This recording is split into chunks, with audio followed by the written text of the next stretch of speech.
Hello there! It's that time again. As I like to say every week, it is time for our weekly tarot and astrology blog slash reading, whatever you want to call it, here on this beautiful Sunday afternoon. Yes, it is. Gorgeous afternoon, the 15th of November of 2020.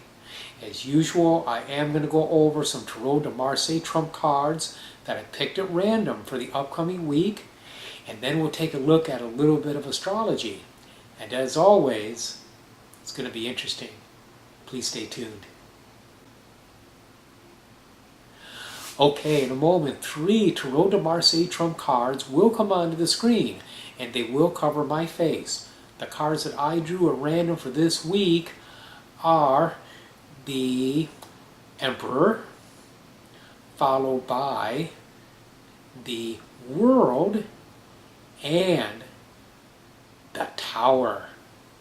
Ooh, this was an interesting reading, a little tricky to read. Let's break it down. We look at the Emperor, half seated, half standing, holding up his scepter of power.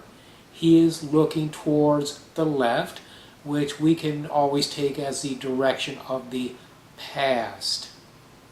He's sort of semi-active. He is the kind of person that bids others to do his will. He's not completely seated. He's not completely standing. He is active in giving orders and commanding things.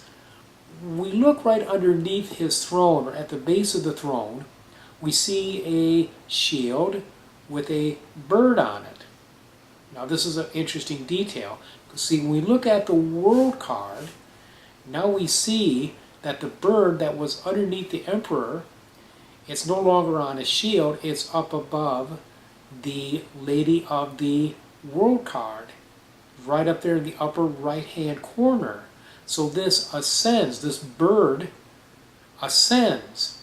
So what the Emperor is sitting on ascends, it goes up, maybe into consciousness. The shield turns into a blue wreath of victory around the World card. So something ascends, and at the same time it creates either a protection or creates a barrier.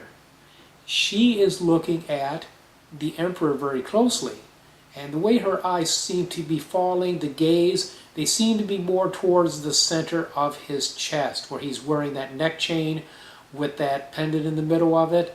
She's looking closely at that. She's looking at his heart chakra. Then what follows? Well, we see the Tower. Everything just flies apart. Suddenly we have this blue flame, lightning flash coming down, striking the Tower, and sending 2 people falling out of it. So what do we make of all this? Well, it could be that something from the past that we have been sitting on now comes into full consciousness.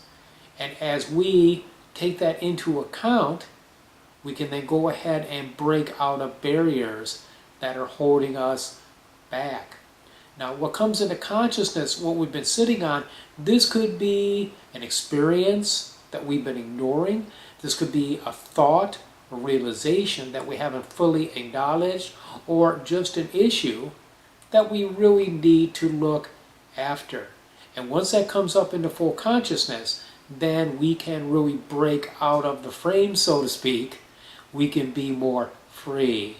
Yeah, so I don't see this reading as disastrous. I see it as liberating.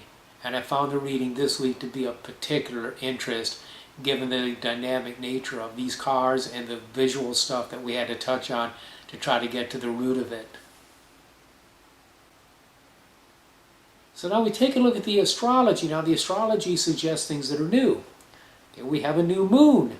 Yes, we had a new moon actually just after midnight last night here on the eastern seaboard. Okay, so a new moon is new beginnings, time to do new things, time to plant seeds, time to start projects, time to move forward, time of manifesting, time to attract what we want. Yay! I love it all. And the great thing about this goes on for the next 2 weeks. Yes, the primary phase of the moon, this first 7 days, is most powerful for manifesting, followed by the next 7 days after it, the secondary phase of the moon. Now, as far as what we want to manifest, tomorrow we're going to have the moon in a good aspect to the sun.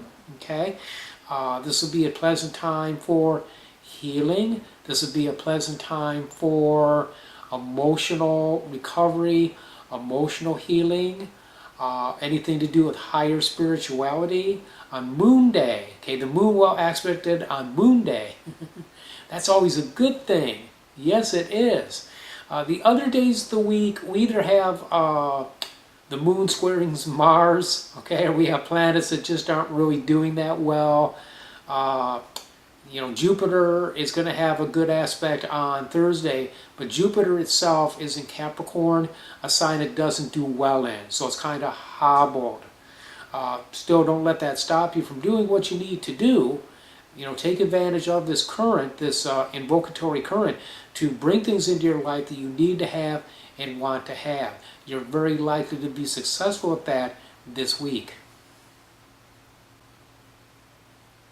Okay, well, there you go. There is your weekly tarot and astrology reading. I thank you so much for tuning in. I love you. I appreciate you. Till I see you next week, many, many blessings.